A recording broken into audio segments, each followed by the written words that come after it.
sustainable finance. Welcome to the podcast, Dr. Temi Nemeth. Let me show her LinkedIn page. How are you? How are you doing? I'm good, thank you. How are you doing? Excellent. I'm doing well. Thank you. Thank you. Dr. Temi, tell me, please, investments in ESG were big in the recent years. Now it seems to have some constraints. I'm not sure exactly, but especially in the United States, something is not going well for ESG investments. What exactly is happening? That's a really good question. Um, I think we hear a lot that ESG and sustainable investing is sort of on the decline, but actually, there was a recent analysis written by the big accounting firm KPMG, and they were saying that actually there's no signs of this easing internationally. So even though there might be some elements in the United States that sort of look at this and there's a bit of a pushback or a backlash, I guess you could say. That's only from certain sections, but there's the large institutional investors. They're kind of playing lip service to this idea that, oh, we're not really trying to discourage oil and gas investment. But the reality is they're actually pushing for a lot of different rules and regulations and standards that will limit the investing to some extent if you follow through with what the rules are to oil and gas industries. So there's the case of the European Union that has just, I think it started in January 2024. So it's for this fiscal year. They have this comprehensive sustainability and climate related financial disclosures. It's got like 12 volumes of 12 different aspects of ESG that very large corporations will have to fill out and comply with, including double materiality. And they're forcing these really big corporations to do this, which they hope will eventually bring in smaller companies to do it as well. So, Canada's also got some rules that they put it forward for public comment that people can, put forward what they think about it. The United States just released the Securities and Exchange Commission released their climate disclosure rules, and then it was Without immediately comments. litigated and withdrawn. So it's interesting So, space right now. so not giving time to comments and participation of public. It's only released the regulation in the United States. Well, the United States actually released their climate disclosures back in 2022, and they got like 670 comments or 690. It was like an enormous amount. A lot of them were negative. Then they dragged their feet on doing sort of revisions of the standard, and then they released it in March. And the next day, there was 22 challenges or something. I mean, it was a ridiculous number of litigation that came out against the rules. And so I think it was about 5 days ago the SEC in the United States withdrew they put an indefinite hold on the implementation of their rules while the litigation is ongoing. But the United States are not too familiar with deep regulation, extensive regulation. They are more narrow and deep commitments, no? Oh, that's an interesting question. I think there's a lot of rules there, but they're very um, specifically defined, I Yeah. guess, is how to describe it. And the pushback with the rules is basically saying that the and Exchange Commission has stepped outside their boundary. So if they're actually trying to regulate something in which they really shouldn't have the right to regulate. That's one of the arguments being made because Uh-huh. climate is not it's so vague and it's so unpredictable, and a lot of the information required isn't what you could construe as being sort Yeah. of regular accounting and whatnot. So And depending on interpretation of people that are managing and so this is a very complicated issue. In Brazil, we have a lot of this situation. So the laws and regulation are so spread, so undefined, that at the time of the execution, we have problems to understand exactly what they need, what they are trying to offer us. But tell me, in Europe, it's totally different from the US. No, you said Canada, but Germany and UK. What are how can you compare these countries? So the European Union has its, I'm trying to remember, there's like 4 acronyms and it's really hard to keep track of what they all mean. So there's the CERD, which is the corporate social and responsibility disclosures, and then they have the EFRAG, and I can't remember what that one means. But together, they're these comprehensive rules that cover all aspects of sustainability, climate, the E, the S, and the G within like the environmental, the social, and the governance and nature, that companies will have to report on. And so they're really in depth of these rules that companies have to follow. And a lot of it is, in particular, the greenhouse gas emissions accounting. So accounting for not only the emissions in a company's operations, but also the emissions from the energy that they purchase, from a utility or whatever, but then all the emissions embedded up and down the supply chain and the value chain. All of those emissions have to be taken into account by an entity. So there's all of that. Then there's the aspects about governance and about how they're doing their strategy, what kind of risk analysis they're doing, and so on. So it's very comprehensive. Now, the United Kingdom, since it left the European Union, they had a review, a comment period last year. It ended in October for the international adopting the International Sustainability Standards Board sustainability and climate related financial disclosures. They haven't released yet what the final outcome has been, but that's what the direction they're moving in, is that they will adopt to some extent the ISSB rules. Canada has just released its version of the ISSB rules, and basically all they did is cut and paste the ISSB rules and put the Canada Oh name my on God. it. So it's identical. So Japan also has adopted the ISSB rules. They've released theirs, I think, about 2 weeks ago. Australia is taking it under consideration and they've opened theirs for comment. So there's lots of different jurisdictions around the world who are adopting these financial sustainability disclosures to some Perfect. extent.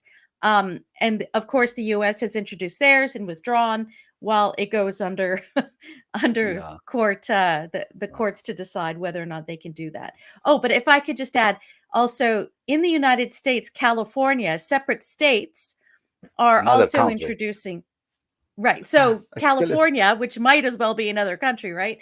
Um, they've also introduced sustainability disclosures, which would uh-huh. require scope 3 emissions accounting, and that's everything up and down the supply chain. But Yeah. they're also being litigated. So we Yeah. don't know which American states will actually be able to do this, Do. because Yeah. there's been different court cases challenging these rules right away. Perfect. In Brazil, we have a commitment to 2026. I'm sharing the screen here from Bloomberg Law News, and the SG reporting rules to be active in 2026. Let me say that I do not believe on that. I see more speeches and intentions that really something executable and fair to be done to 2026. But it's part of the game.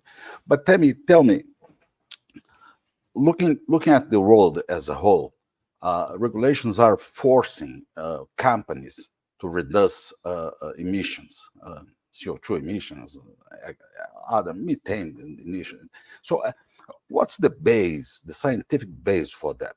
Do you believe that emissions are so bad to the humanity, or is something only as a part of a game, a rule of a control of the world?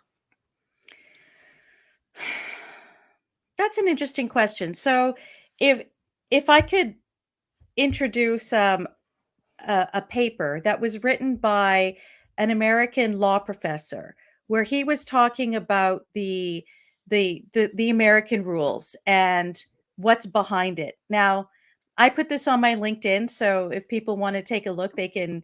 There's a Sure. link to the paper by Professor Sean Griffiths, and he, I've sat in a lot of these webinars where they talk about the disclosure standards and they keep saying over and over, the investors want this, the investors want this. And I've seen questions go up in the chat. Well, which investors? Can you clarify which investors? And they never answer that question. Professor Sean Griffiths answers that question, and he says it's the institutional investors who are driving all of this. And he makes a very interesting argument. And from what I've seen, I think it's very compelling. And that is the institutional investors are behind this move to because what they really want are the greenhouse gas emissions accounting. They want it in a digital format so then it will be really easy to write some kind of computer code algorithm to go through all of that data and be able to rank companies based on their emissions, which makes it much easier for them to do their investing.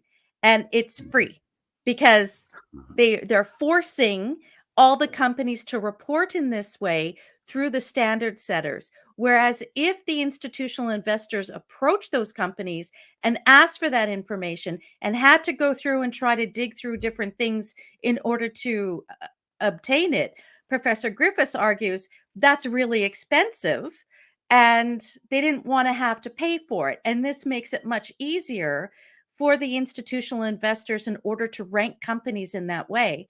What I think is a bit of an issue with this going forward is that these companies will provide all of this information and you think that investors will be going through it or whatever.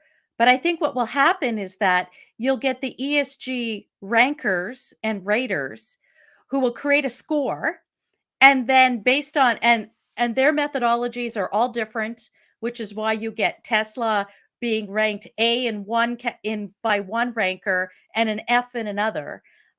So their methodologies are opaque, and you'll end up having the rankers taking all that information to create a scorecard.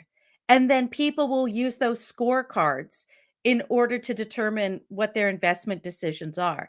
Now, that would be more broadly, I think, a future problem. But the institutional investors, I think they are so desperate to shift the economy in a certain direction.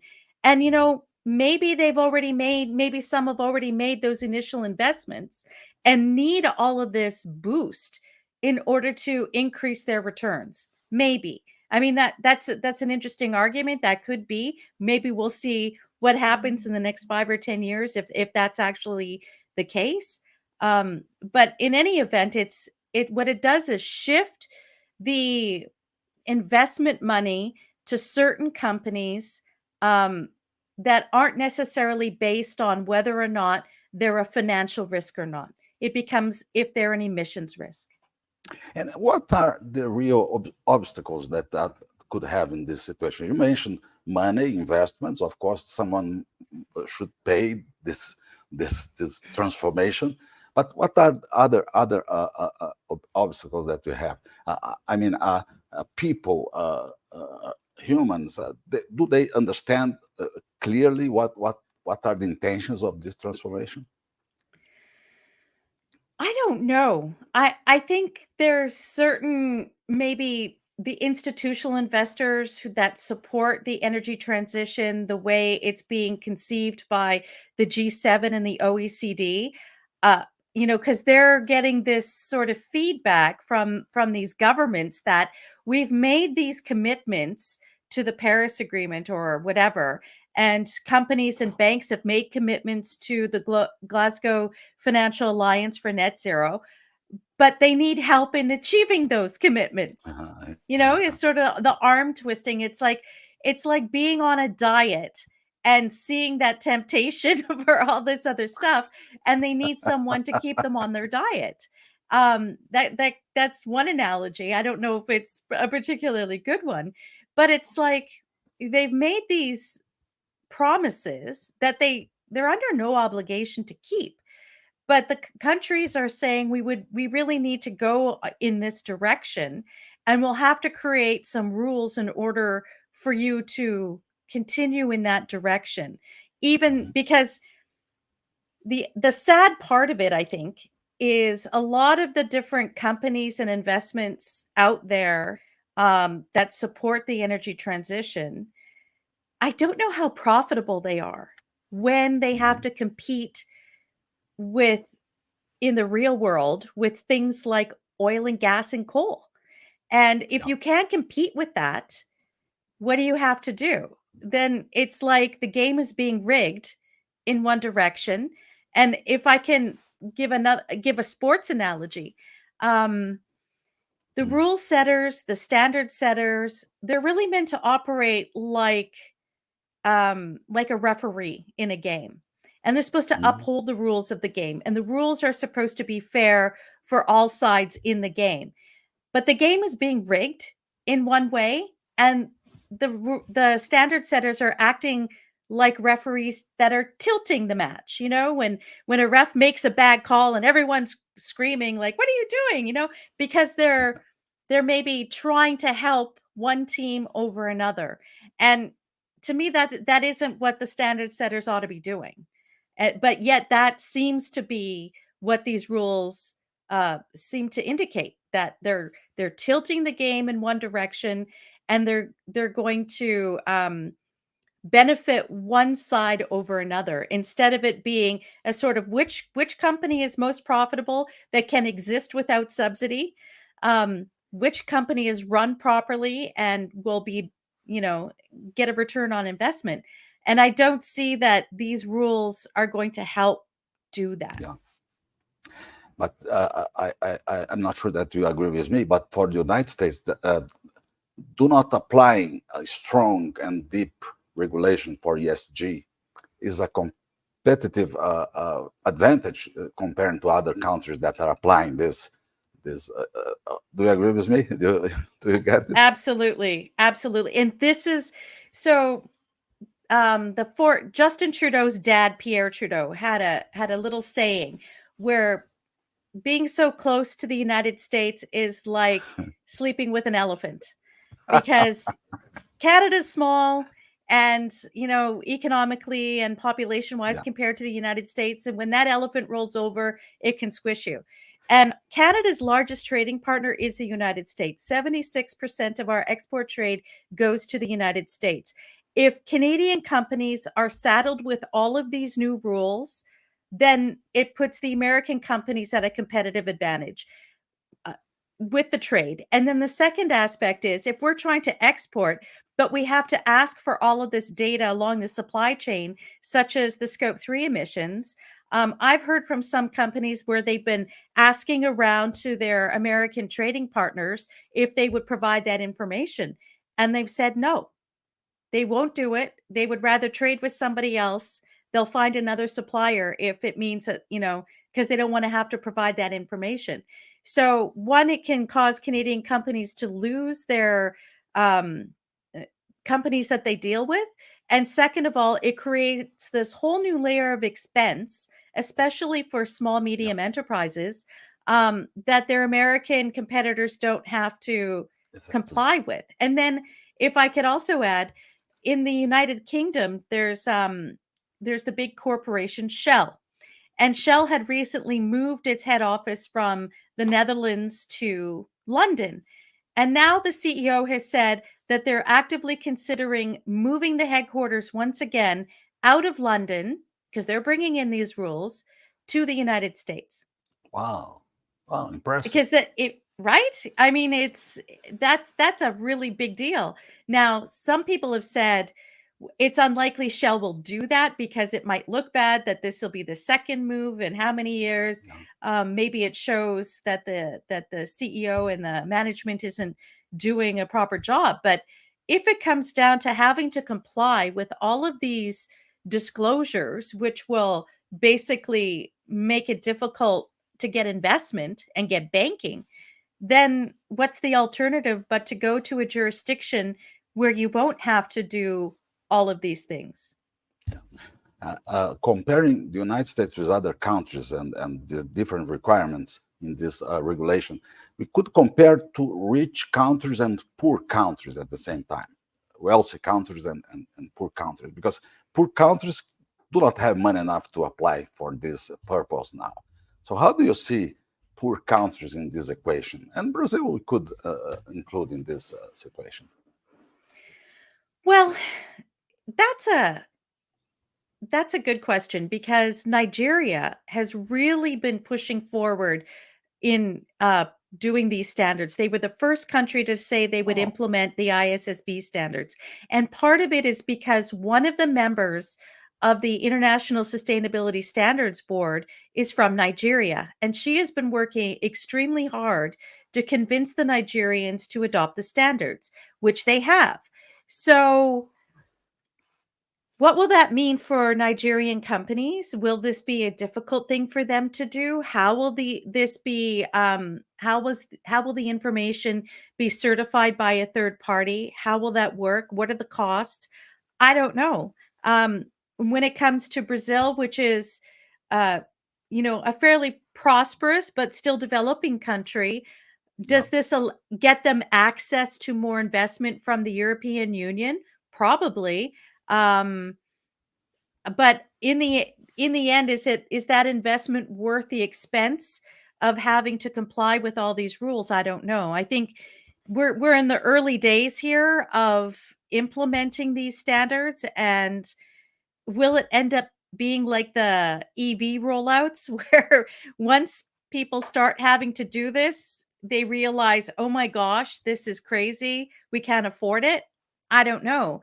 And which brings me to the point of why wasn't this trialed in a smaller jurisdiction first? Mhm. Trial it out, see how it works, work out the bugs. How is assurance and third party verification going to work? They're still working on those standards. They haven't been finalized on how the auditors are going to audit this information because it's not normal accounting number information. So there's a lot of unknowns here. And I'm Perfect. really not sure how this is going to play out, especially with developing countries. But when we mention Nigeria, the industry capacity in Nigeria, they do not produce emissions. They do not have this problem. It's different from Brazil, that half It's of our production is based on an industry, strong industry in São Paulo and other part of the country. Yeah, that's true. But how can Nigeria get beyond where they are? If Yeah. they'll be limited by, I'm sorry, you can't start that company because your emissions profile will be too high. Or we don't like the way you're treating the employees. You're going to have to bring in all of these other things, which will make it unprofitable to set up. So, will that mean then that if industry is set up, it'll go through Chinese funding or something? I don't know. I don't know. But that's a really good point. And, it's something that we'll just have to watch out for and see what happens. Proportional to the industry capacity and intensity. Tell me, Tammy, do you see that's a clear exaggeration in terms of a principal ESG applications rules, and or no, it's okay, you are fair in this point? Only tricky questions for you, of course. Yeah, exactly. All these tricky questions. So, I mean, on the one hand, the rules are some companies will have to comply with all of the emissions accounting. Mhm. Other companies are not, because with these standards, there's also the Sustainability Accounting Standards Board, SASB, industry standards that have to be considered. And if you look at what, for example, the regulations or requirements for emissions accounting for a wind developer is extremely different than what it is for an oil and gas company, what it is for a solar company. And it's very clear that the goal is to divert financing to a wind developer. Yeah. Because if I can give you an example, a wind developer does not have to provide information on its Scope 3 emissions. When they talk about the emissions embedded in the wind turbines, they talk about material efficiency.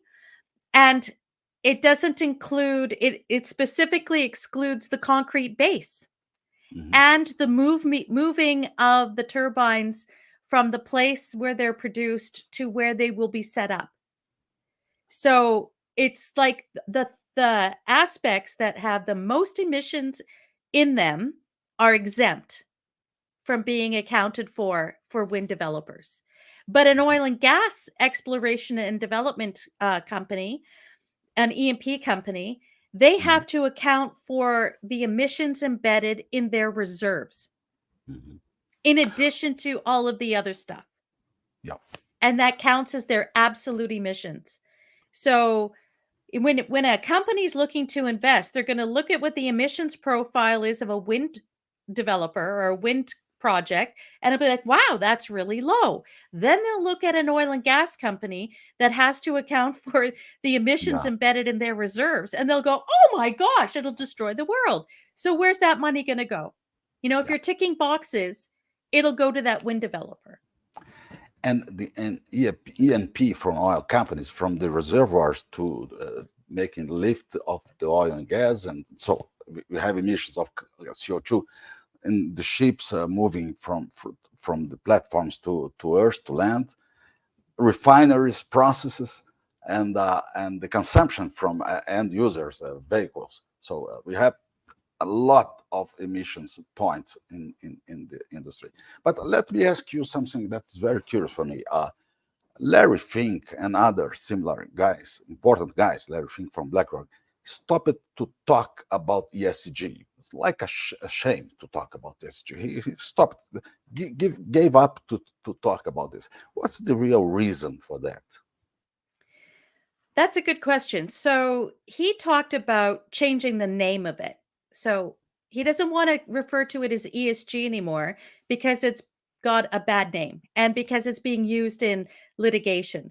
So he wants to call it Oh, something else. So sustainable investing, sustainable finance, all of and they're still trying to figure out an appropriate name, but they don't want to use ESG anymore. And he said that clearly at one of these conferences he was speaking at. I think it was back in January. But another element of not wanting to talk about it so much out in the open anymore, or at least to change the wording, is because of all of the different litigation going on from the Republican attorney generals and in the United States that accuse BlackRock and some of these other large institutional investors of deliberately blacklisting oil and gas investment and to discourage it and other aspects of it, which is why I think it was that there's been a few states that have withdrawn their state investments from BlackRock and gone to others or whatever. Um, so you can understand that when things are before the court, they maybe don't want to be speaking out clearly about these yeah, things. And so, from a tactical perspective, that makes sense. very strange.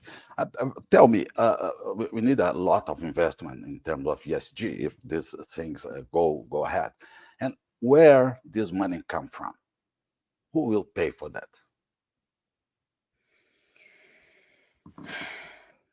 Well, I mean, this is what's so interesting, right? Is because is it the average person who's got a pension savings fund, or like in the United States, a 401k, in Canada, it's an RRSP, and in the UK, they have another type of vehicle that individuals can use?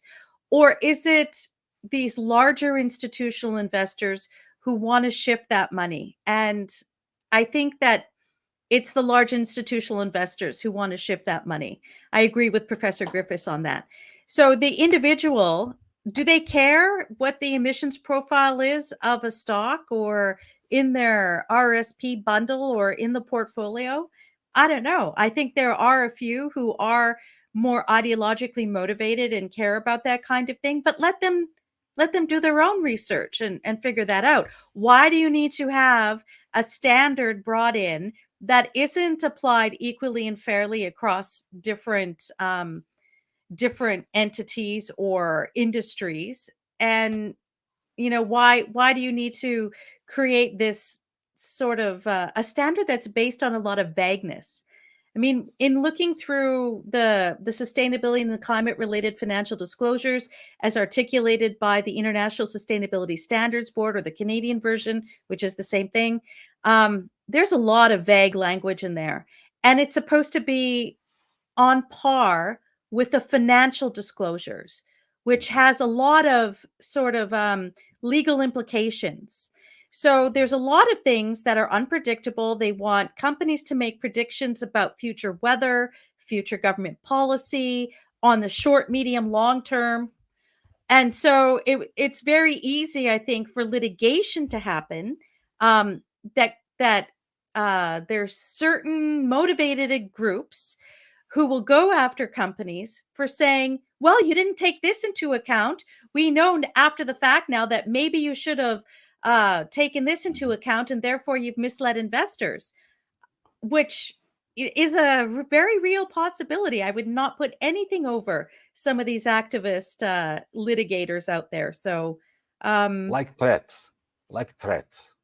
So yeah, they, yeah, they could be lawfare, punished climate by. lawfare, that kind of thing. They make the threat, or like right now, there's a case in Hawaii where they're Yeah. suing an oil company for damage from a storm. And so Mhm. this is the new thing, right? Where anytime there's bad weather that's caused some kind of damage, they now want to sue oil and gas companies over it, saying that they caused the bad Mhm. weather. So, if they're doing that now, once they have these standards, which are, they're filed at the same time as the financials, which have legal implications, it wouldn't take much and an activist judge to suddenly um, basically rip the carpet out from under these companies Yeah. and basically litigate them to death. Even if What they are the even if they have investors, it could be taken away. Yeah, they right.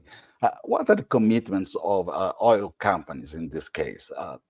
They are committed to this transformation, or they are waiting for other companies to born and to take place in this game? I think it depends on the size of company, right? So if you're like a mega corporation like an Exxon, or a Chevron or whatever, or a Shell, you probably you have to feel like you have to do this because your operations span the world, and there's really not much you can do maybe to change things, and so therefore um they're probably have already been investing to some extent in how they um account for their emissions and so on. Are they for smaller companies, I think they're pushing back. So you had Liberty Energy, for example, that immediately sued the Securities Exchange Commission, took them to court, and they're the ones who won. The judge ruled a stay in the disclosures. So the smaller companies, I think, have maybe more skin in the game than the larger corporation. I don't know. Mhm. I don't know. That's just my speculation there. Yeah. My last point for you, Temi Nimet, please. Do you believe that ESG commitments and rules and regulation and investments will grow fast, will grow strongly, or can have some types of let's see obstacles that can stop these things? And if you believe that yes, that will grow a lot, uh, how do you see taking control of all investments in the world? You mean there is no room for other type of investments that are not for ESG driven systems? That's a that's a good question. I think the way it's being structured is that Larry Fink won't have to talk about ESG because it will all be there. It'll be there in the EU and all the other countries if they can get the different countries around the world to adopt at least the ISSB standards. And so I think the only way that this is stopped to some extent is if the United States doesn't do it. Because if America doesn't do it, then that's where a lot of the financing is. That's where a lot of the market is. And it could be that the EU tries this out and it fails miserably. And then maybe there's a reconsideration. So I think it'll depend on whether or not it's successful, if it costs too much money, if it makes it too difficult, and what happens when energy security is flushed down the toilet with this. I don't know. So I think we're at the cusp of a lot of unknowns here of what could happen in the future, and but it's always fun to speculate. Yeah. So uncertainties in this game. Yeah. Thank you so much, Dr. Tami Nimet. It was a great pleasure again. So 1 year and almost 2 years ago, we started talking for the first time. It was a pleasure for me. I know. Thank you so much, Armando. And you're such a great voice on these issues, and with your great depth of experience. I always love talking to you. Thank you. Thank you. Have a great day. Thank you. Bye-bye. You too. Bye. Bye, Bye. Armando.